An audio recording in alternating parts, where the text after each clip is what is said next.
Hello, I'm still in Switzerland. This is my third week in Switzerland, probably the longest I've been in one place since 2014, so in roughly 4 years. And people keep asking me if I've gotten sick or now that I'm 30, if I'm just gonna stay in one place and settle. But no, that's not the reason. I am working on opening the Cédric DFINITY office, and so it just makes sense for me to be here, be able to touch base with architects, landlords, and various other players while I'm here to move this process forward as quickly as possible. So I'm still here, I'm still traveling. My next trip is starting in, I think, about 10 days. So I have a few more days here in Switzerland to get stuff organized. And with that, welcome to INSIDE DFINITY episode number 3.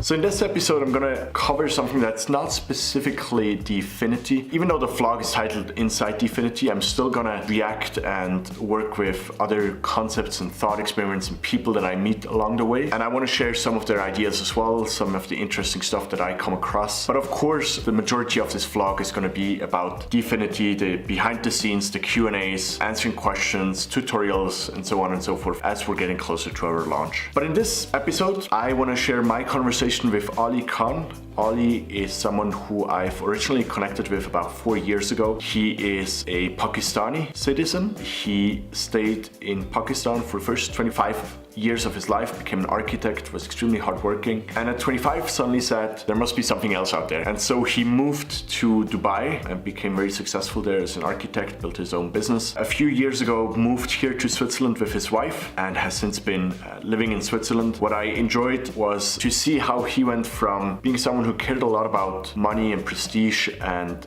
was always hustling to make it, to now someone that to me seems like a very wholesome human. What I mean by that is like he seems very balanced, he seems very intelligent, very smart, very thoughtful. He's approaching his 40s, so he's roughly 8 or 9 years older than I am, which is always a great opportunity for me to learn from someone and their experiences that they've gone through. We cover a bunch of stories, how I started my first company, how it came about that he moved to Dubai and how he lived there. But then also we talk about how education could be improved by blockchain technology. Ali currently works on a startup idea as well on how to make the world a better place with blockchain. We're both very passionate about this idea. So as we mentioned in the video, please reach out to us in case you want to get involved, in case you want to take on a project in the education space. I'm here to help support from the DFINITY side. And last but not least, head over to his channel. He recently started producing videos as well. Really enjoyed watching. And with that, without further ado, enjoy my conversation with Ali on a wide range of topics. Actually, I had a very good professor. He's a crazy guy in a good way. Armin, that's a shout out. The guy came up to me and he said, Ali, come here. It's like, do you know about Bitcoin? And I'm like, yeah, man, I know about the dark web and Bitcoin. This was like, I didn't know much about it. It's like, okay, I'm going to send you a couple of things. It's a white paper by Satoshi. Do you know Satoshi? I said, no, it's a white paper. I'm like, oh, that sounds so boring.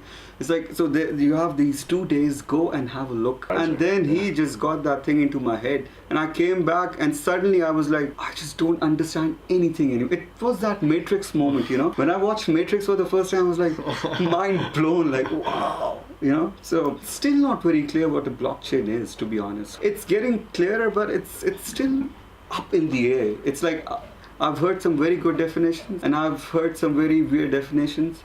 And then there's this wishful thinking of what I believe it could be. Yeah, I think there's so many layers to explain that. And I think the problem why we all perceive it to be something more complicated than the internet and more sophisticated is that if I ask you what's the internet, you would say it's a technology that enables email and web browsing and Skype and that's how we perceive technology. It's where they have an impact or an interaction with our day-to-day life. You wouldn't say, oh, it's this incredibly complicated protocol, either UDP or TCP, and then packets are being routed through the border control protocol, and that's how it replicates data and how it's redundant and we don't even appreciate it. I think with the blockchain space, I think within the next 2 years we're probably going to see first applications. I think that's my timeline. Like there's a lot of interesting infrastructure projects coming online now, like EOS, DFINITY is working on it, a few more, Ethereum is working on more scalability, and I think once we have more solid infrastructure, then it will be easier for people to launch cool applications on top of it that will have an impact. Now, what will those applications be? We've talked about this offline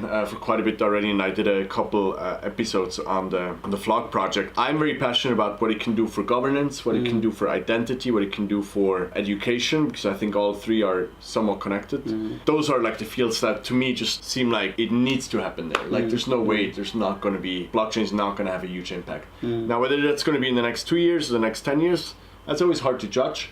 Plus I don't think Switzerland will be the first place to overthrow their current education system and replace it with something blockchain, right? But once we do see it in places like Estonia is very forthcoming, or there's a few South American places that invest heavily, or Dubai actually. Dubai wants to become the city that runs on a blockchain. Right? It's going to be an interesting time to see what's going to happen, how it's going to happen, and also what kind of weaknesses we discover along the way. Maybe we can come up with an idea of how we can do the blockchain on education, have something concrete that we can actually go and present while we're going there. And because the Future Foundation in Dubai is basically an organization that was set up by His Highness.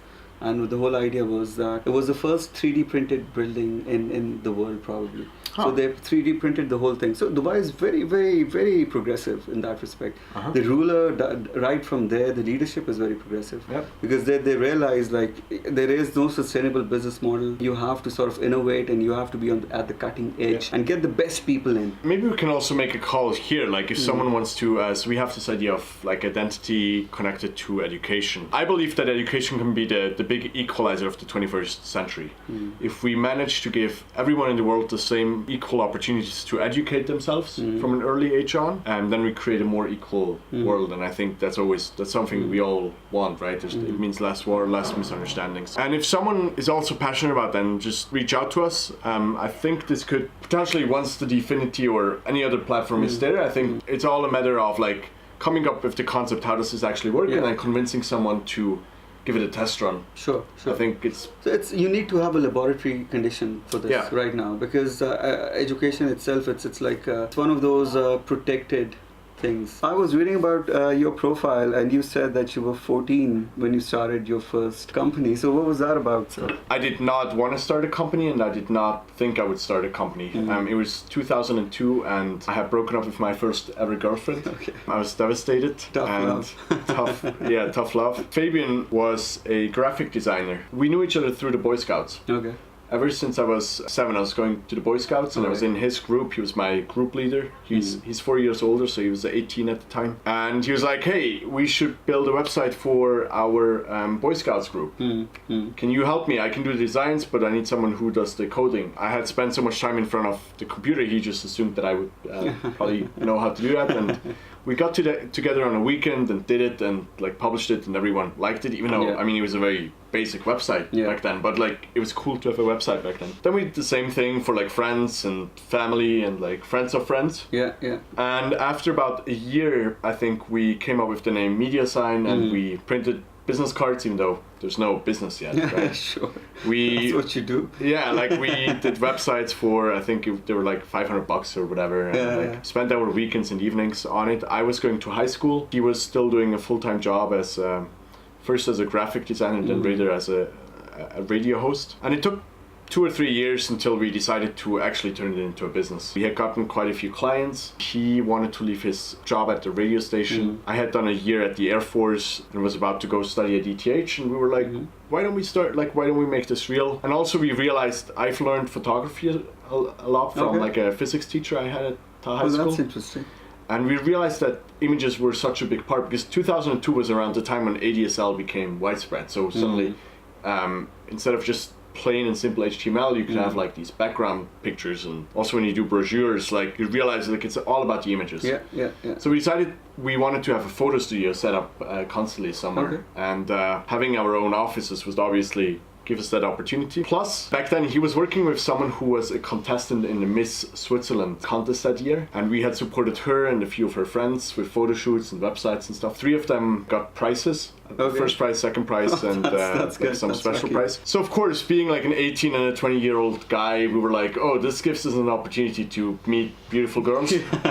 Let's make sure we can do this again next year. So for a few years then we supported the Miss Switzerland contest. That's how it started. So it was never meant to be a business. Also, in order to actually buy my share in the company, I took a loan from Fabian's dad of, I think at the time it was 25 grand, which kind of put me at minus 25 grand at the time. And I mean, we didn't have a budget until I think our 5th or 6th year. It was all very organic. We were in a situation where we felt like there's a lot of pull for what we were offering. And then the next few years, while I was studying, during the day. He was selling and doing design during the day, and that in the evening at like 6 or 7 I would come to the office and we'd high five, and I would work on whatever he had sold. Sometimes he sold stuff that we could actually do. More often than not, he sold something that I had no clue how to That's achieve. what we do all the time. Yeah. So it was a time when I got used to having very, very little sleep. What is one thing you would like to leave with the audience? Blockchain is understood as a very exciting space everywhere, all across the world. So you need to get out of that geographic location thinking. Even in Pakistan right now, the government is investing in huge startups for the same thing. So everywhere, all across the world, diversity is something that you should definitely look at. And yeah, just get people from all across the world, put them in the room and talk about crazy stuff, and I'm sure something exciting can happen. What about you? Leave something on the table for people who are designers, who are architects, who want to see that there is future beyond just being a graphic designer. Well, first I was going to say, if you're interested in how blockchain could change education and you're so passionate about that you want to have an impact, reach out to us. We have plenty of ideas. We need more people to help us move forward. If I was going to talk to architects, designers, and so on, I think blockchain and cryptocurrencies and all the moving pieces in that ecosystem are going to have an impact on almost all our lives. So if you haven't yet figured out a way for yourself to invest into knowledge into that space, whether it's buying a few coins and then following it, or buying a book, or coming up with a thought experiment of how it could improve your industry, like that would be my ask from your audience. Thank you, sir. All right, man. And we'll talk soon. Yes, we should.